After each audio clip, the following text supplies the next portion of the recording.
She helped a homeless elderly woman on the street, then recognized the locket around her neck. Claire Bennett had walked past hundreds of people on that same street corner. Business people, tourists, strangers rushing to catch a train. But on that particular Thursday evening, something made her stop in front of an elderly woman sitting outside the coffee shop she had built with her own 2 hands. The woman was thin. Her coat was too light for the cold. Her hands, wrapped around a paper cup, trembled slightly as she whispered a quiet "thank you" to no one in particular. Claire almost walked past her, the way she had trained herself to walk past hard things for years. Then she saw it, a small, tarnished locket resting against the woman's collarbone. Claire's breath caught in her throat. She hadn't seen that locket in 23 years, not since the last night she ever saw her mother's face. Claire Bennett was 31 years old, and to anyone watching from the outside, she had built a life worth admiring. She owned Bennett & Co., a small chain of 3 coffee houses that had grown, over 8 years, from a single rented storefront into a name people recognized across the city. She employed 22 people. She signed their paychecks, remembered their birthdays, and had a reputation, quiet but well known, for treating her staff with more warmth than most bosses bothered to offer. She actually listens, one of her baristas once told a new hire. Most owners just count the register. Claire asks how your day was, and she means it. Claire had built that reputation on purpose, because she remembered, more clearly than she ever let anyone know, what it felt like to grow up in a home where no one asked how your day was, where no one meant it, even when they did ask. She rarely spoke about her childhood. When people asked, she gave the short version. My mother wasn't able to raise me. My grandmother did. It's fine. It was a long time ago. It wasn't fine. It had never been fine. But Claire had learned, at a very young age, how to build walls smooth enough that no one thought to look for the cracks underneath them. Claire was 8 years old the last time she saw her mother. She remembered fragments more than a full story, the way memories from early childhood often survive, in pieces rather than whole scenes. She remembered her mother, Diane, sitting on the edge of her bed that night, crying quietly, trying not to let Claire see. She remembered a locket, silver, oval-shaped, with a small engraved flower on the front, being pressed briefly into her small hands before her mother pulled it back and fastened it around her own neck instead. I'll keep this safe until I can give it to you properly, Diane had whispered. I promise, sweetheart. I'm not leaving because I want to. I need you to understand that someday, even if you can't understand it now. Claire remembered her grandmother's tight, disapproving voice from the doorway. She remembered being led to a car early the next morning. She remembered asking, over and over during the drive, when she would see her mother again. Her grandmother's answer never changed. Your mother isn't well, Claire. She can't take care of you. It's better this way. Someday, you'll understand that too. Claire grew up in her grandmother's house, in a home that provided food and shelter but very little warmth. Her grandmother rarely spoke about Diane, and when she did, it was always the same brief, closed-off sentence. She made her choices. By the time Claire was a teenager, she had stopped asking questions. She told herself her mother had chosen to disappear, that whatever unwell meant, it had been enough of a reason to leave an 8-year-old behind without a single visit, letter, or phone call in the years that followed. She built her entire adult life around that story. She had no idea how wrong most of it was. The evening, Claire found the elderly woman outside her coffee shop had started like any other. She had spent the day handling inventory, interviewing a new part-time hire, and calming down a frustrated customer whose order had come out wrong. Small, forgettable problems. The kind that filled most of her days now, in the comfortable, steady life she had built for herself. She was locking the front door of the flagship location around 7 in the evening, the sky already dimming into early winter darkness, when she noticed the woman sitting against the brick wall a few feet from the entrance.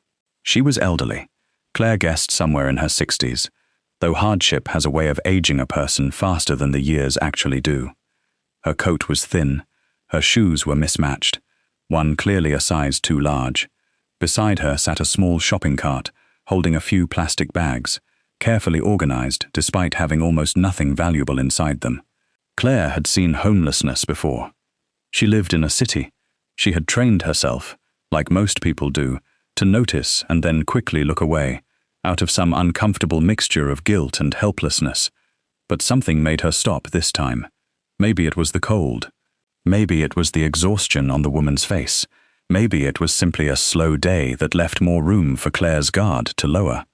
She walked back inside, made a warm cup of tea, and brought it outside along with a sandwich from the display case that would otherwise be thrown out at closing. "Here," Claire said gently, crouching down to the woman's level. "Something warm, at least."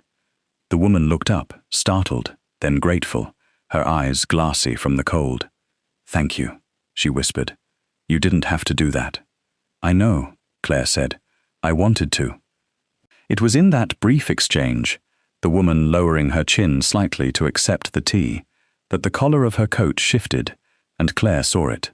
A small, tarnished silver locket, oval-shaped, with a faint engraved flower barely visible beneath years of wear. Claire's entire body went still. "That's a beautiful locket," Claire said carefully, her voice noticeably unsteady.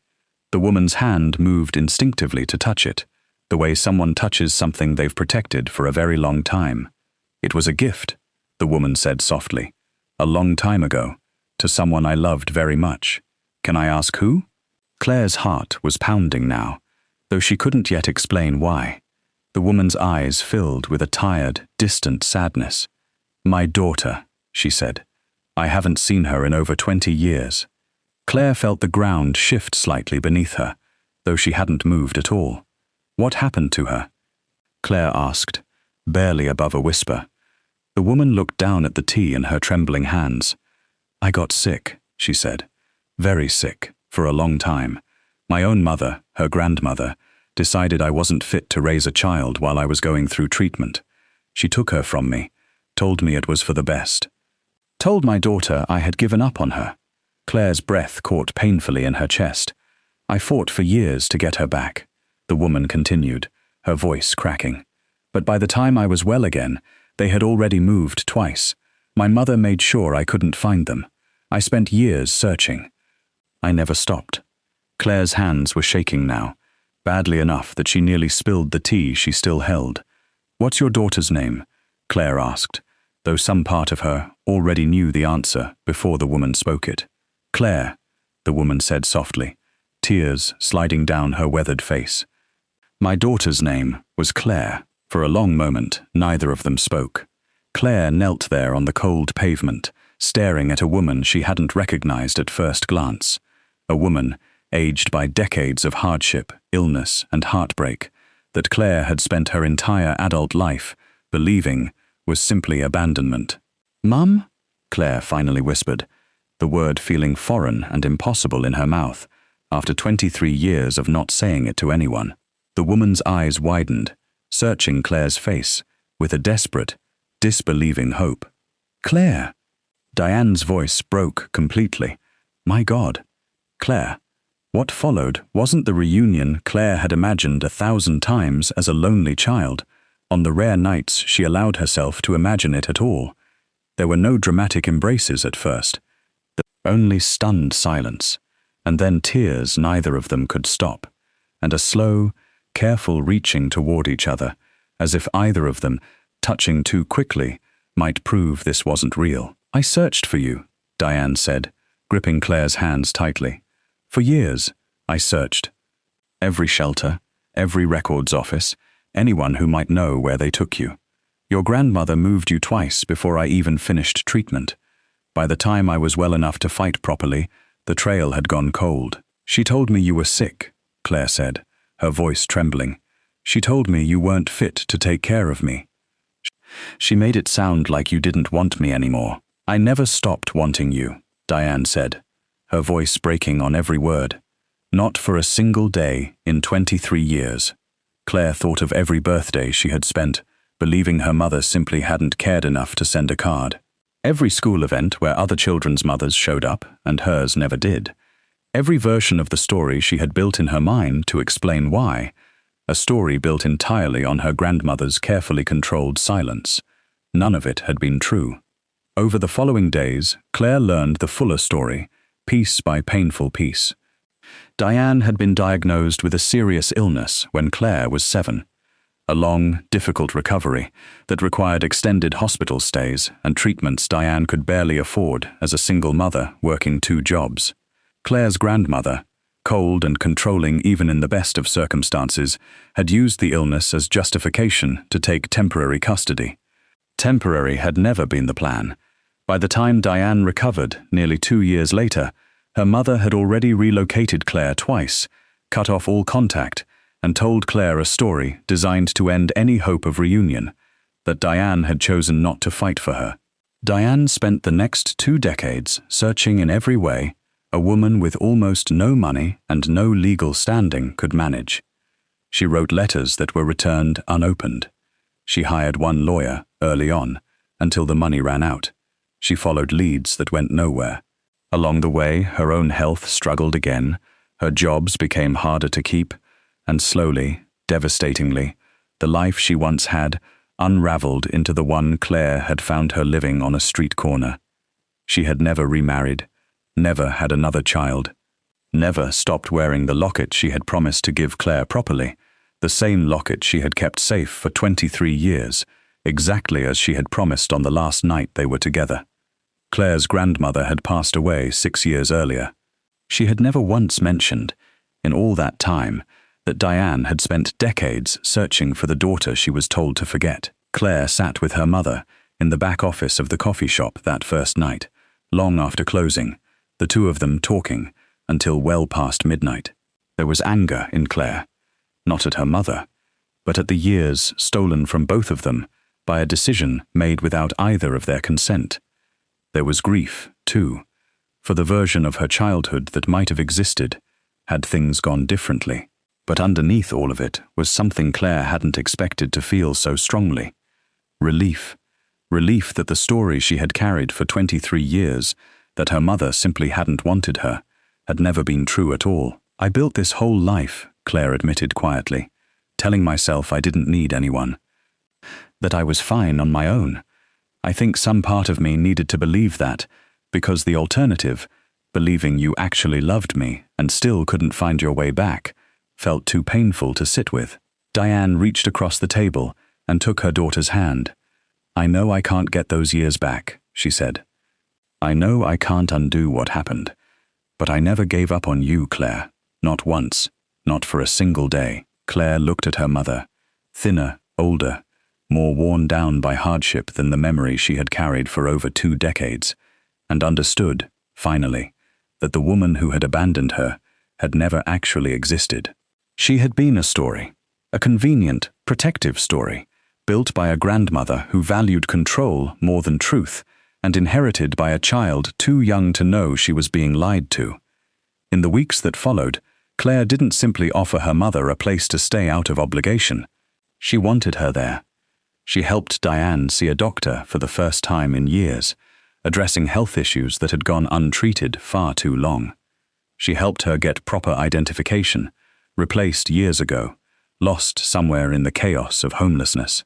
She gave her a small apartment above one of the coffee houses, close enough that Claire could see her every single day, something she realized, with quiet ache, she had been unconsciously starving for her entire adult life. Diane began coming into the shop most mornings, sitting quietly at a corner table with a cup of tea, watching her daughter run a business she had built entirely without her.